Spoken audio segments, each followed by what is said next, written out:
సత్యవత people live TV ప్రేక్షకులకి నమస్కారం అంజలి. ఇప్పుడు నా జర్నలిస్ట్ జీవితం 33 సంవత్సరాలు కంప్లీట్ అయి 34వ సంవత్సరాలకు అడుగుపెట్టాను. అయితే నా జర్నలిస్ట్ జీవితంలో ఉన్న అనుభవాలు మధ్యలో నేను ఒక 3.5 years ఆటోమొబైల్ ఇండస్ట్రీలో కూడా పనిచేశాను. అదొక ఆటోమేటివ్ పని కూడా అనుకోవచ్చు. అంటే బేసిక్గా నేను హెచ్ఆర్ సైడ్ ఉన్నాను కాబట్టి ఈ ఆటోమోటివ్ మ్యానుఫ్యాక్చర్స్ ప్రైవేట్ లిమిటెడ్ హైదరాబాద్లో హెచ్ఆర్ మేనేజర్గా నేను పనిచేశాను. అయితే అసలు బేసిక్గా నా ఎడ్యుకేషన్ వచ్చేప్పటికి ఎంకామ్ ఆంధ్ర యూనివర్సిటీ, అలాగే లా చేశాను. తర్వాత MBA HR and finance dual specialization చేయడం జరిగింది. అలాగే పీజీ ఐఆర్పిఎం అని అప్పట్లో ఏపీ ప్రొడక్టివ్ కౌన్సిల్ నిర్వహించేది, అది కూడా పాస్ అవ్వడం జరిగింది. సో బేసిక్గా నేను ఈనాడులో 12 సంవత్సరాల పర్సనల్ డిపార్ట్మెంటు, తర్వాత మరి automotive manufacture private limited HR manager, ఇలాగ నా వృత్తంతా అలా జరిగింది. అలాగా నా జీవితంలో అనేక సంఘటనలు కూడా జరిగాయి. వాటిని మీ ముందుంచే ప్రయత్నం చేస్తాను. విషయాలు చాలా ఆసక్తికరంగా ఉంటాయి, ఎక్కడ కూడా స్కిప్ చేయకుండా చూడండి. ఇప్పుడు నేను చెప్పేది మీకు 2008 సంగతి. 2008లో గౌతమి ఎక్స్ప్రెస్ అది సికింద్రాబాద్ నుంచి కాకినాడ వచ్చేటువంటిది జూలై 31 అది ఘోర ప్రమాదానికి లోనైంది. ఫైర్ అనేది జరిగింది. భోగి వచ్చేప్పటికి S9 నుంచి S13 వరకు కూడా మంటలు వ్యాపించాయి. 32 మంది ఈ మృతి చెందడం జరిగింది. ఈ గాయాలతో కానీ, కాలినటువంటి ప్రమాదవశాత్తు కానీ, ఇంకా చాలామంది ఇంజరీస్ కూడా అయ్యారు అనుకోండి. వాళ్ళ తర్వాత సేవ్ అయ్యారు. ఇటువంటి ఘోర ప్రమాదం ఆ రోజు అక్కడ కూడా ఒక భయానక వాతావరణం సృష్టించింది. దానికి కారణాలంటే తర్వాత ఇన్వెస్టిగేషన్లో S9 భోగిలో ఒక ప్రమాదకరమైన కెమికల్ ఏదో మలటం వల్ల జరిగిందని కూడా నివేదికలు వచ్చాయి. అయితే ఇదంతా పక్కన పెడితే అసలు ఈ యాక్సిడెంట్ ఎక్కడ జరిగిందంటే కేసీ సముద్రం దగ్గర జరిగింది. యాక్చువల్గా ఈ ట్రైన్లో నేను వెళ్ళాలి. యాక్చువల్గా automotive manufacturers private limited campus ఇంటర్వ్యూస్కి ప్లాన్ చేసింది. అందులో భాగంగా కాకినాడ ప్రగతి ఇంజనీరింగ్ కాలేజ్ అని అక్కడ మేము క్యాంపస్ ఇంటర్వ్యూస్ చేయాలి. సో మా టీం కూడా రెడీ అయింది. అందులో నేను హెచ్ఆర్ సైడ్ నుంచి, తర్వాత స్వప్న, శ్వేత అని చెప్పేసి వాళ్ళు ఎగ్జిక్యూటివ్స్, వాళ్ళు కూడా ఈ టీంలో ఆ రోజు కలవడం జరిగింది. అలాగే ఇప్పుడు మాకు ఇంటర్నెట్ నుంచి మూర్తి గారు అని చెప్పి ఇప్పటికీ కూడా ఆయన ఆటోమోటివ్ మ్యానుఫ్యాక్చర్స్ ప్రైవేట్ లిమిటెడ్లో వర్క్ చేస్తున్నారు. అలాగే అప్పుడే వర్క్స్ మేనేజర్ రమేష్ గారు ఇప్పుడు రిటైర్ అయ్యారు. ఆయన ఇప్పుడు రిటైర్మెంట్ లైఫ్ గడుపుతున్నారు. వీళ్ళందరూ కూడా ప్రత్యక్ష సాక్షులు అనమాట. యాక్చువల్గా మేము ఎప్పుడైతే క్యాంపస్ ఇంటర్వ్యూస్కి ప్లాన్ చేసామో ఆ రోజు ఇప్పుడు ఆన్లైన్ బుకింగ్ ఇలా ఉండేది కాదు. జనగా మేము వేరే వాళ్ళకి ఇచ్చేసేవాళ్ళు, ఏజెన్సీకి, ట్రావెల్ ఏజెన్సీకి వాళ్ళ టికెట్స్ బుక్ చేసి ఇచ్చేవాళ్ళు. మాకున్న ఎలిజిబిలిటీ ఏంటంటే థర్డ్ ఏసీ. ఒకవేళ థర్డ్ ఏసీ కనుక అవైలబిలిటీ అవ్వకపోతే సెకండ్ ఏసీ కూడా మేము వెళ్ళేటువంటి సదుపాయం మేనేజ్మెంట్ కల్పించింది. ఎందుకంటే హెచ్ఆర్ నుంచి ఎవరైనా క్యాంపస్ రిక్రూట్మెంట్కి వెళ్తే హుందాతనం అనేది చాలా ఇంపార్టెంట్. సో అది మెయింటైన్ చేసేవాళ్ళు కూడా. సో ఆ విధంగా మేము యాక్చువల్గా థర్డ్ ఏసీ బుక్ చేసాం. థర్డ్ ఏసీ టికెట్స్ వెయిటింగ్ లిస్ట్లో ఉండటంతో మేమేం చేసామంటే జనరల్ స్లీపర్ కోచ్లో కూడా బుక్ చేసాం. ఎందుకంటే ఎట్టి పరిస్థితుల్లోనూ మేము క్యాంపస్ ఇంటర్వ్యూస్కి వెళ్ళాను. అవి కూడా టికెట్ బుక్ అయిపోయాయి. S10లో మాకు కోచ్లో మాకు రిజర్వ్ అయ్యాయి. నాకు వెయిటింగ్ లిస్టు అందులో ఎంతో గుర్తులేదు, కానీ ఇందులో మాత్రం కన్ఫర్మ్ అయ్యాయి. సరే మేము ప్లాన్ చేసుకున్నాం. కరెక్ట్గా అప్పుడు ప్రగతి ఇంజనీరింగ్ కాలేజీకి మేము ఫోన్ చేసినప్పుడు వాళ్ళు ఏం చెప్పారంటే, ఏమంటే మాకు కొద్దిగా ప్రాబ్లం ఉంది, ఈ డేట్స్ కొంచెం అడ్జస్ట్ అవ్వటం మీకు ఏమైనా అవుతుందంటే, తప్పనిసరిగా అవుతుందంటే ఏం చేయాలంటే ఒక 1 week కానీ 10 days కానీ మీరు పోస్ట్పోన్ చేసుకోండి అని చెప్పారు. ఇంకా గౌతమికి ఇంకా 2 daysలో వెళ్ళాలి ఆ ట్రైన్కి. మేము టికెట్స్ క్యాన్సిల్ చేసుకున్నాం. కరెక్ట్గా నేను చెప్పాను కదా, డిసెంబర్ 31న అది యాక్సిడెంట్ గురైంది. కరెక్ట్గా S9 నుంచి S13 కోచ్లు బాగా ఎఫెక్ట్ అయ్యాయి. పొద్దున పేపర్ చూసేటప్పటికి నాకు ఒళ్ళు గగురుపాటు కలిగింది. ఎందుకంటే S10లో మేము వెళ్ళాల్సి ఉంది. మేము లాస్ట్ మినిట్లో అంటే 2 days ముందు క్యాన్సిల్ చేసుకున్నాం. ఒకవేళ కనుక ఆ టైంలోనే కనుక మేము ఉంటే, అదే బోగిలో కనుక మేము ట్రావెల్ చేస్తుంటే మా పరిస్థితి ఏంటి అన్న ఒక భయం అయితే కలిగింది.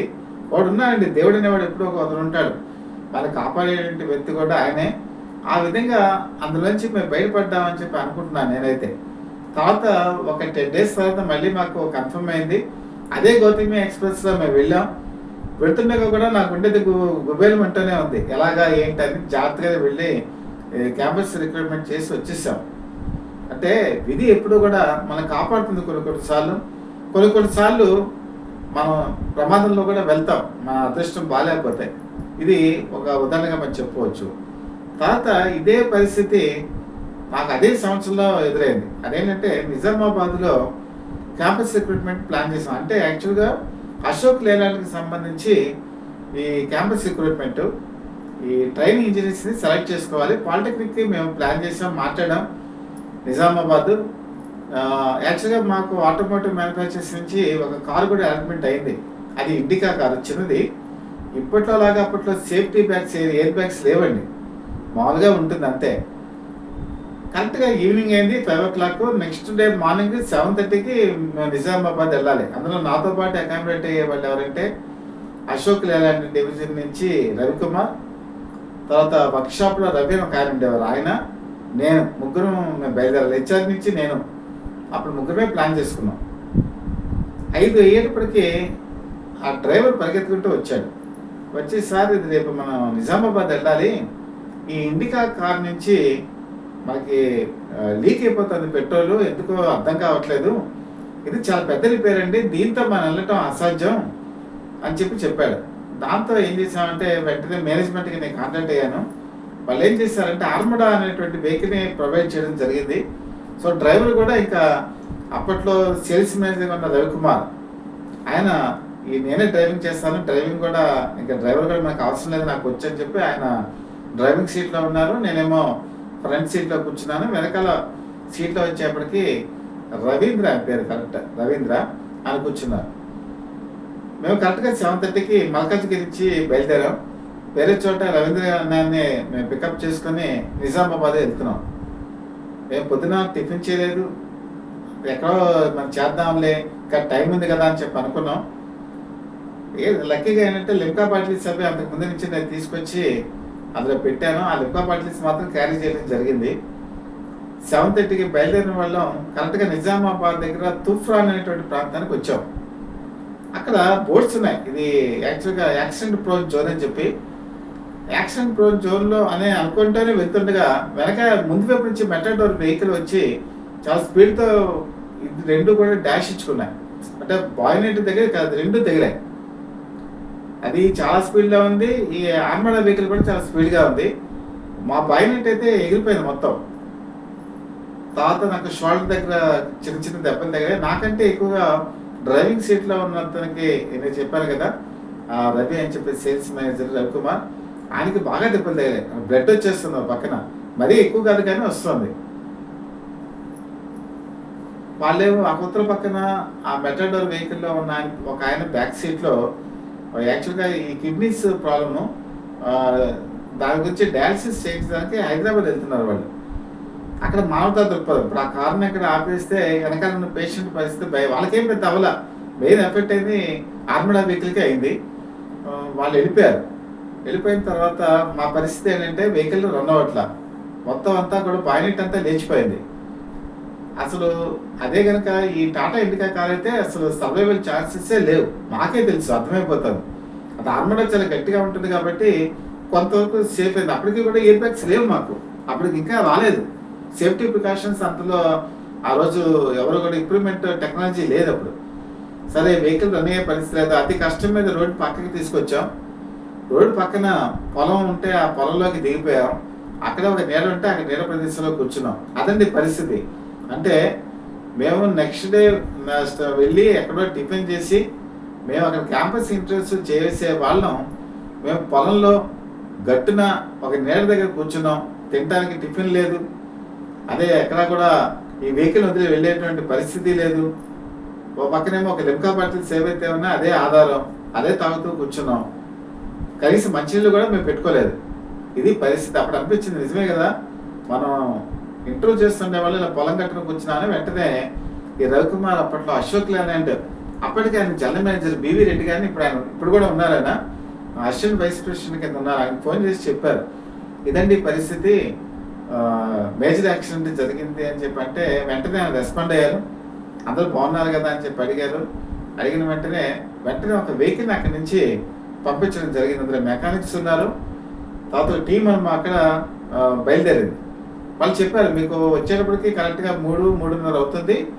అక్కడే మీరు వెయిట్ చేయండి అని చెప్పారు. ఒక అవకాశం ఉందా, మీరేమైనా బస్సులో వెళ్ళి అక్కడైనా క్యాంపస్ ఇంటర్వ్యూస్ చేయగలరంటే, లేదండి అసలు ఇక్కడ దగ్గరలో ఎక్కడ కూడా బస్ స్టాప్లు కానీ లేవు, పైగా ఇప్పుడు మేము వెళ్ళే పరిస్థితిలో కూడా లేము, పూర్తిగా వెహికల్ దెబ్బతిందని చెప్పాము.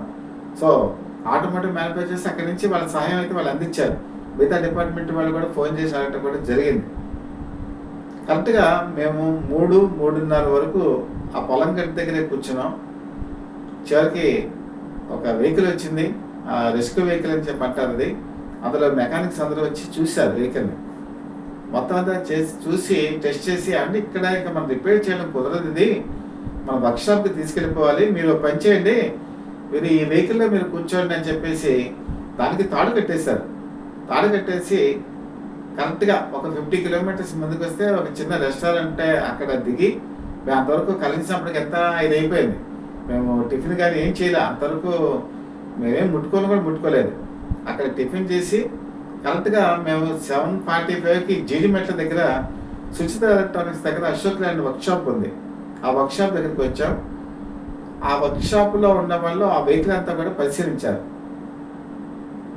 వాళ్ళు చెప్పింది ఏంటంటే, ఏమంటే ఈ యాక్సిడెంట్ చాలా దారుణం, ఇక్కడ కనుక కొడితే డ్రైవర్ బతికేటువంటి సర్వైవల్ ఛాన్సెసే లేవు, పక్కనున్న మీరు కూడా సర్వైవల్ ఛాన్సెస్ లేవు, దేవుడు ఎలా కాపాడాడో మాకు తెలియదు, కానీ నిజంగా కనుక మీకు చాలా అదృష్టం అని చెప్పాను. నా బాగా గుర్తు, ఆ రోజు ఈ వెహికల్ని పరిశీలించింది మల్లికార్జునరావు అని చెప్పేసి, ఆయన సర్వీస్ మేనేజర్, ఆయన చూశారు ఈ వెహికల్ని. చెప్పేటప్పటికి నా గుండె ఒక్కసారి దుబ్బేల మంది, అంటే మేము ప్రాణాలతో బయటపడ్డాము అని చెప్పి, అంటే నిజంగా ఏదో అతీతమైన స్థితి కాపాడిందా అని చెప్పి అనిపించింది.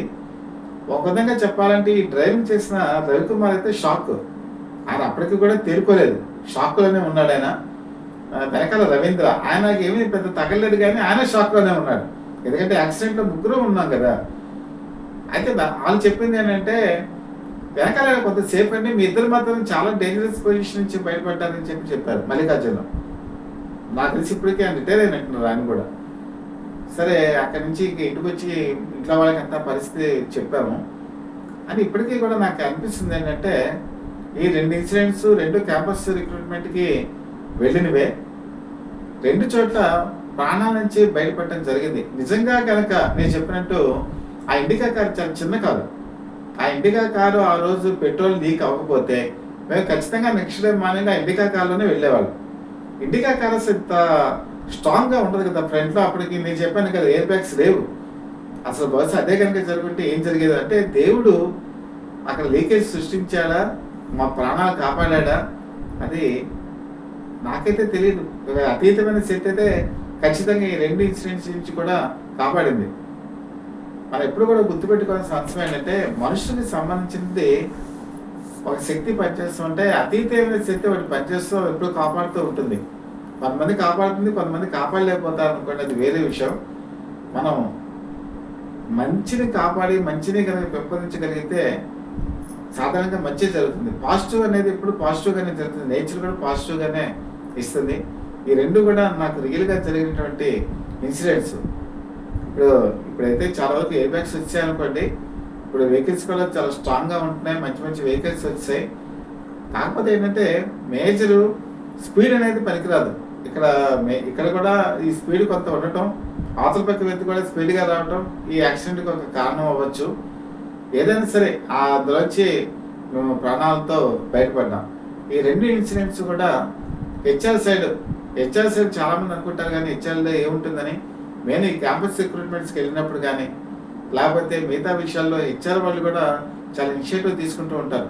వాళ్ళు ఎక్కువగా విగరస్గా ప్లానింగ్ ఉండబట్టే ఎక్కువగా మ్యాన్ పవర్ తీసుకోగలుగుతాం. మ్యాన్ పవర్ ఎప్పుడైతే తీసుకొచ్చామో అప్పుడు కంపెనీ అనేది బాగుంటుంది. అందుకని హెచ్ఆర్ అనేది ఈరోజు చాలా క్రూషియల్గా మారిపోయింది.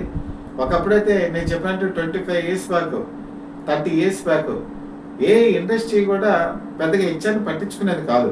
ఇప్పుడు ప్రతి ఎస్టాబ్లిష్మెంట్లో హాస్పిటల్స్ తీసుకున్న తర్వాత చిన్న ఒక 20-30 మంది ఎస్టాబ్లిష్మెంట్ చిన్న ఇండస్ట్రీస్ ఈరోజు కీలకంగా హెచ్ఆర్ని రిక్రూట్మెంట్ జరుగుతుంది. 33 నేను చెప్పాను కదా 34 సంవత్సరాల జర్నలిస్ట్ జీవితం అని. 33 సంవత్సరాల క్రితం నేను చేశాను, పర్సనల్ మేనేజ్మెంట్ చేశాను. కానీ అప్పటికి ఇన్ని అవకాశాలు లేవు విశాఖపట్నంలో. ఈరోజు ప్రతి చోట కూడా పెరిగాయి. ప్రతి చోట హెచ్చరిక ఉపాధి అవకాశాలు కూడా పెరిగాయి. రానున్న కాలంలో మరిన్ని పెరిగేటువంటి అవకాశాలు కూడా ఉన్నాయి. ఈ కంటెంట్ కనుక మీకు కనుక నచ్చినట్లయితే లైక్ చేయండి. అలాగే మీకు నిజంగా ఈ వీడియో మనస్ఫూర్తిగా మీకు బాగా ఉందా అనిపిస్తే మాత్రం బెల్ ఐకాన్ ప్రెస్ చేసి సబ్స్క్రైబ్ చేసుకోండి. మీ సపోర్ట్ నిరంతరం మాకు ఇస్తూ మీ ఫ్రెండ్స్కి రిలేటివ్స్కి కూడా ఈ వీడియోని షేర్ చేయాల్సిందిగా మనస్ఫూర్తిగా కోరుకుంటూ ఈరోజు సత్యవర్ధ పీపుల్ లైవ్ టీవీ దిగ్విజయంగా ముందుకెళ్తుంది. అనేక రకాల అంశాలు మనం స్పృశిస్తున్నాం. ఒక పక్కన పాత విషయాలు సినిమా రంగం గురించి చెప్తున్నాం. ఒక పక్కన నిజంగా జరిగినటువంటి ఫ్యాక్ట్స్ ఇవి కూడా మేము ముందు ఉంచుతున్నాను. నా పర్సనల్గా నా జరిగిన జీవిత అనుభవాలు కూడా మీకు ముందు ఉంచుతున్నాను. అలాగే డివోషనల్ ఎక్స్పర్ట్స్ కూడా మనం టచ్ చేయడం జరుగుతుంది. కాబట్టి ముందు మరిన్ని విషయాలు మీకు అందజేయడానికి మేము మనస్ఫూర్తిగా ప్రయత్నిస్తూ మీ సహకారం మాకు ఎప్పుడూ కావాలని, మీ దీవెనలు మాకు ఎప్పుడూ కావాలని కోరుకుంటూ మీ మిత్రుడు శ్రేయోభిలాషి Satyavardha people live TV chief editor DVSS Krishnaprasad.